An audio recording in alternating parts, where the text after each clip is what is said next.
Does your teen with ADHD go from 0 to 60 in a flash? Do they melt down over what seems like nothing? Mood swings, outbursts, meltdowns, shutdowns, tears, or maybe even rage? You're not alone, and you're not to blame. These intense emotional reactions are not signs of bad parenting. They are a part of the emotional dysregulation that always comes along with ADHD. Today, I have 5 parent-led strategies to help you co-regulate with your teen, reduce emotional fallout, and slowly build their ability to manage big feelings all on their own. I'm Annie Adjen. I'm a certified ADHD coach. I work with teens, college students, and their parents to help them all deeply understand ADHD, manage it really well, and ultimately harness its many gifts. The following 5 steps are going to give you the tools to tamp down hot teenage tempers and maintain a more stable mood at home. The first is parent scaffolding. Instead of saying, clean that room before dinner or there's no phone time, a scaffolding approach would sound like this. Let's look at your room together and break it down into zones. Do you want to start with the clothes or trash? How about if I stay for a few minutes to help you get it all underway? Scaffolding means you're offering structure and support to help build skills, not just enforce outcomes. Scaffolding teaches initiative in the face of avoidance and demonstrates task management without triggering defiance. Remember, if you let a teen with ADHD fail, they learn only one thing, and that is, I must be a failure. The better way to train the ADHD brain and make it more resilient is with one small win after win after win, instead of those micro failures. Teens also need their parents to scaffold them where their mood regulation might be weak. If left all alone and up against a daunting task, especially a non-preferred task, a teen with ADHD is going to go negative very fast. But when you are supporting them and working with them, they're going to match your emotional setting. Practice becoming the master of your emotions. You are the adult. You can do this. When you stay calm and regulated around your teen, you give them something powerful to mirror. Their brain is wired with mirror neurons that are going to reflect your emotional state. When you model emotional steadiness, they're much more likely to rise to that level. Remember, scaffolding isn't just about helping them complete tasks. It's also about helping their emotional growth. And the most effective way to teach regulation is to model it. They might not do what you say, but just watch. Over time, they will do what you do. Step 2, offer many choices for all responsibilities.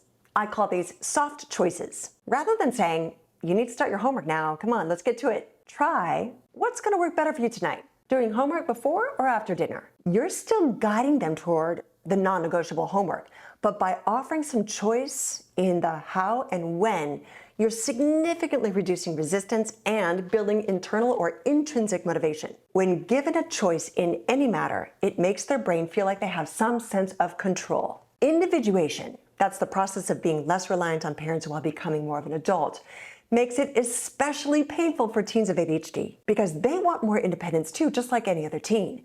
But they still have to rely more heavily on their parents as their surrogate prefrontal cortex. This presents an unavoidable tug of war. But by giving them some say in the matter, by infusing all responsibility with a few choices, and by the way, all the choices are good ones, they instantly feel more autonomous and they're far more likely to follow through on the choice that they've made, which is ultimately what you both want. Step 3 is 80% is A-okay. Of course, you should have high expectations of your child. When I tell parents to lower their expectations, it makes them feel wrong or makes them feel like they're giving up on their teen. Not at all. And it's just gonna be for a while. Think of it as short-term pain for their long-term gain. Lower your expectations so they can hit the ball just a few times when they're up at bat at the game of life. That's going to guarantee they'll keep coming back to the game because they've had a little taste of success. Teens with ADHD give up easily, and they take longer to build confidence. For these reasons, parents need to recalibrate their expectations. Lower them while you increase that scaffolding so that your teen can have more wins. Teens with ADHD don't learn from their mistakes, they learn from their wins. So if your teen remembers to feed the dog every morning for 5 days in a row, but forgets on Saturday, please don't say, I didn't think you'd make it a whole week. Not sure I or the dog could count on you for that. No. Instead, say, you were on a roll all week. 5 out of 6 days, that's awesome. Let's figure out a way to keep that streak going. ADHD parenting requires that you celebrate their participation and progress, not perfection. In fact, chances are your ADHD teen, because of rejection-sensitive dysphoria, is already thinking, I knew I'd forget. I always do. You've got to counteract that. Counteract their negative self-talk with, "It's all good.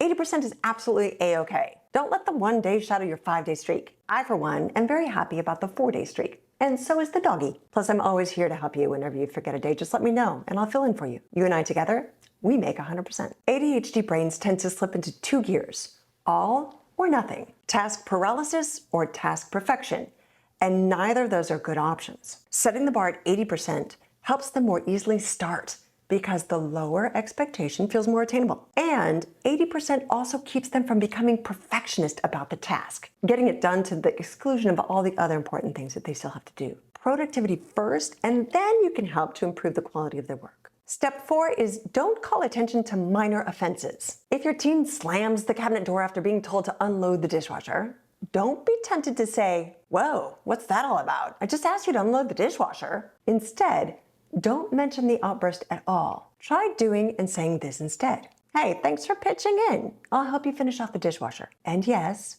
jump right in there to scaffold them in doing the right thing in the right way. Calling out tone or attitude in the heat of the moment usually backfires. It escalates a power struggle, which is the last thing you want. Thanks to neuroplasticity, whatever the brain focuses on tends to grow and get magnified. So if you sit down and lecture your teen about slamming doors or losing their cool during chores, you're actually reinforcing the negative behavior. Negative reinforcement is going to make it more likely to happen again, not less. Unless it's a serious issue, let it slide in the moment. If it's becoming a pattern, address it later, when everyone's more calm and the brain's ready to listen, not react. In this example, by stepping in to scaffold your teen in finishing the dishwasher, you have increased the probability of getting it done next time without the slamming of cabinet doors. And the 5th step is ramp up the positive reinforcement. Now you know calling them out on negative behavior is negative feedback and negative reinforcement.